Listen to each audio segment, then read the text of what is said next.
The day of my father's will reading started like any other at Harrison and Associates law firm. Leather chairs, mahogany tables, and the distinct scent of old money that permeated the air. I sat quietly, my black dress still wrinkled from the funeral, while my brother Michael lounged in his Italian suit, radiating confidence. I had spent the last week in a fog of grief, barely eating, barely sleeping.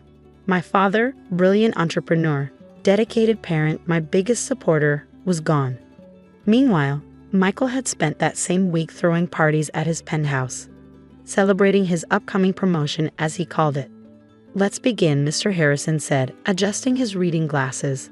The elderly lawyer had handled our family's legal affairs for 30 years. He unfolded a document, cleared his throat, and started reading. I, James William Porter, being of sound mind.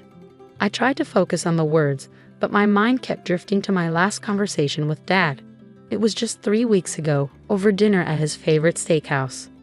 "Emma," he had said, his eyes twinkling despite his illness, "I've watched you build your consulting business from scratch. No handouts, no favors, just pure determination. You remind me so much of myself at your age." He had reached across the table, squeezing my hand. "I've made arrangements, everything's taken care of. You'll be able to expand your business, help more people. Just promise me you'll keep building, keep growing." I had promised, tears in my eyes, not knowing those would be our last moments together. Mr. Harrison's voice snapped me back to reality. "And to my daughter Emma Porter, I leave." He stopped abruptly, frowning at the paper. Something flickered across his face, confusion, then concern. "This can't be right," he muttered, shuffling through the papers. Michael leaned forward, his smile sharp as a razor. "Is there a problem?"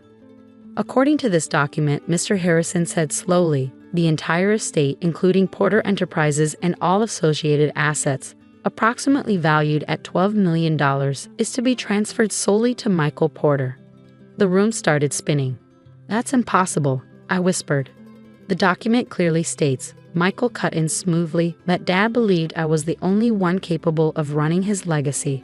He pulled out a folded paper from his breast pocket. "I have a copy right here, if you'd like to verify." Mr. Harrison accepted the paper, comparing it to his own. "The signatures match, but what?" Michael challenged. "Everything's in order. Unless you're suggesting our father wasn't of sound mind." I stared at my brother, the stranger wearing designer clothes and a triumphant smirk. "Dad would never do this," I said. "He told me himself he'd made arrangements." Michael's laugh cut through the air like broken glass. "Oh, sweet knave Emma. Always Daddy's little girl, weren't you? Did you really think he'd trust his life's work to someone who plays with spreadsheets in a tiny office? You don't deserve this inheritance. You never did." "Michael," Mr. Harrison interjected, "your sister's consulting firm has shown remarkable growth." "A consulting firm?" Michael scoffed. "Please, she helps small businesses with their accounting. It's glorified bookkeeping. Porter Enterprises needs a real leader." I sat there, numb, as Mr. Harrison continued reading the details. Every property, every account, every share of the company, all going to Michael. Even Dad's vintage car collection, which he and I had restored together during my teenage years. When the reading finished, Michael stood up, buttoning his jacket. "Well, this has been enlightening. Emma, I'll need you to clear out your office at Porter Enterprises by the end of the week. Can't have former employees hanging around, bad for morale." I had been working part-time at our father's company since college, learning the business from the ground up while building my own firm. Now Michael was erasing that too. "Mr. Harrison," I said quietly, "may I see the will?" The lawyer handed it over, sympathy in his eyes. The signature looked perfect, every loop, every curve exactly like Dad's. But something felt wrong. The words weren't his style, the tone too formal, too cold. "One more thing," Michael announced from the doorway. "I'm selling the lake house." My head snapped up. "You can't. Mom loved that house. Dad promised he'd never sell it." "Dad's not here anymore, is he?" Michael's smile was cruel. "And technically, it's my house now. I'm thinking of turning it into a private club. Much better investment than keeping it as some sort of shrine." He walked out, leaving me alone with Mr. Harrison in the suddenly too quiet office. "Emma," the lawyer said gently, "something isn't right here. Your father discussed his plans with me several times over the years. This will, It contradicts everything he ever said. I ran my fingers over the signature, remembering all the times I'd watched Dad sign documents in his office. The signature's perfect, I murmured. Too perfect. Mr. Harrison leaned forward. What do you mean? Dad's hands shook in his final months. The medication made it worse. This signature, I traced the smooth lines. There's no tremor, not even a slight one. The lawyer's eyes widened. Are you suggesting? I need to make some calls, I said, standing up. And I need copies of every document Michael submitted since Dad got sick. That night, I sat in my apartment, my sanctuary away from the Porter family drama, surrounded by papers, business records, bank statements, correspondence. I was looking for a pattern, a clue, anything that would explain how my brother had managed to steal my inheritance. My phone buzzed. A text from Michael. Cleaning crew comes to your office tomorrow. Better hurry if you want to keep your little plants. I ignored it, focusing instead on my laptop screen. Something caught my eye, a string of large transfers from Porter Enterprises to offshore accounts, all within the last 3 months. The amounts were carefully structured to avoid immediate suspicion, but together they painted a disturbing picture. My brother hadn't just stolen my inheritance. He'd been embezzling from the company for months, possibly years. A plan began forming in my mind. I thought about my consulting firm, about the connections I'd built, the trust I'd earned in the business community. Michael saw it as glorified bookkeeping, but what he didn't understand was that I had access to something he never would: the loyalty of small business owners who formed the backbone of our city's economy. I picked up my phone and dialed a number. David, it's Emma Porter. Remember that investment opportunity we discussed? I'm ready to move forward. But first, I need your help with something. The game was about to change, and Michael had no idea what was coming. 5 years passed like a whirlwind. While Michael paraded around the city as Porter Enterprises' new CEO, I worked silently, methodically, building something he could never imagine. The day everything changed started with a phone call. Ms. Porter? My assistant's voice was tinged with amusement. Your brother is here for his interview. I smiled, remembering Michael's desperate email from last week. He'd applied to Phoenix Consulting Group, my company, not knowing I was the founder and CEO. After running Porter Enterprises into the ground, he was now begging for a job at what had become one of the city's most successful firms. Send him in, I said, turning my chair to face the floor-to-ceiling windows. And Lisa, make sure the security team is recording. The door opened. I heard his footsteps, no longer confident strides in Italian leather shoes, but hesitant steps in what sounded like department store loafers. Please take a seat, I said, still facing the windows. Thank you for seeing me. Michael's voice had lost its arrogant edge. I've heard incredible things about Phoenix Consulting. Your growth over the past 5 years is unprecedented. I slowly turned my chair around. The look on his face was worth every second of the past 5 years. Hello, Michael. He nearly fell out of his chair. Emma? What? How? Surprised to see your glorified bookkeeper sister running a $200 million company? I asked pleasantly. His face went through a series of emotions: shock, confusion, anger, fear. This is impossible. Phoenix Consulting Group is mine, I finished. Built from scratch after you stole my inheritance. Ironic, isn't it? You thought Dad's company was the prize, but I built something worth far more. He tried to recover, straightening his cheap tie. Well, this is wonderful. Families should stick together. I always knew you had potential. Save it, I cut him off. Let's talk about why you're really here. Porter Enterprises is failing, isn't it? The offshore accounts are empty. The investors are asking questions. The color drained from his face. How did you? I opened a folder on my desk.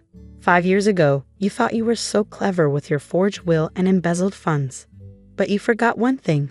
I'm actually good with numbers. I laid out documents one by one. Bank transfers, forged signatures, proof of systematic fraud. While you were busy playing CEO, I was building a network of the city's most influential small business owners. People you considered beneath you. They trusted me with their books, their secrets, their connections, and they were happy to help when I asked them to keep an eye on Porter Enterprises transactions. Michael slumped in his chair. What do you want? Want? I laughed. I don't want anything from you, but the SEC might be interested in these documents. And the police will definitely want to talk about Dad's forged will. You can't prove anything, he said, but his voice shook. I pressed a button on my desk phone. Mr. Harrison, would you join us? The door opened, and our father's old lawyer walked in, carrying a briefcase. Actually, she can prove everything, Mr. Harrison said. I've spent 5 years gathering evidence. Your father suspected you were embezzling. That's why he changed his will 2 weeks before he died, the real will, not your forged version. He pulled out a document. This is the authentic will, signed and notarized at the hospital. I kept it safe until Emma had built enough protection around herself. Your father left the company to both of you equally, but with a condition. Emma would have controlling interest because he trusted her judgment. Michael lunged for the document, but security was faster. 2 guards appeared instantly, their presence commanding respect. Don't embarrass yourself further, I said quietly. It's over. You've ruined everything, he spat. You and Dad never understood. I deserved that company. No, Michael, you deserve this moment, watching everything crumble because of your own greed. Dad knew exactly what you were. That's why he made arrangements to protect his legacy from you. I stood up, smoothing my designer dress, worth more than Michael's entire outfit. The SEC will be here in 20 minutes. I suggest you use that time to decide how cooperative you want to be. You can't do this. I'm your brother. You stopped being my brother the day you forged Dad's will. Family isn't about blood, Michael. It's about trust, respect, and integrity. 3 things you never understood. As security escorted him out, I turned to Mr. Harrison. Thank you for everything. He smiled warmly. Your father would be so proud, Emma, not just of your success, but of how you achieved it, through hard work and integrity. Later that evening, I drove to the lake house, my lake house now, the property reclaimed along with everything else Michael had stolen. The sunset painted the water in shades of gold, just like when Mom was alive. My phone buzzed with news alerts. Porter Enterprises heir arrested for fraud. Phoenix Consulting Group CEO reveals family drama behind business success. Emma Porter, from disinherited daughter to business empire builder. I smiled, remembering Dad's words. Keep building, keep growing. I had kept my promise, but in my own way. Instead of inheriting a legacy, I had built one. The next morning, I walked into my office to find it buzzing with energy. Our latest acquisition, Porter Enterprises, would need restructuring. The company Dad built would survive, but under new leadership, guided by the values he had taught me. On my desk, I found an old photo of Dad and me working on his vintage Mustang. Behind it stood my team, the family I had chosen, people who shared my vision and values. Ready for the board meeting? Lisa asked, tablet in hand. I looked around at the empire I had built, so much greater than the inheritance I had lost. More than ready. Michael's arrest made headlines for weeks.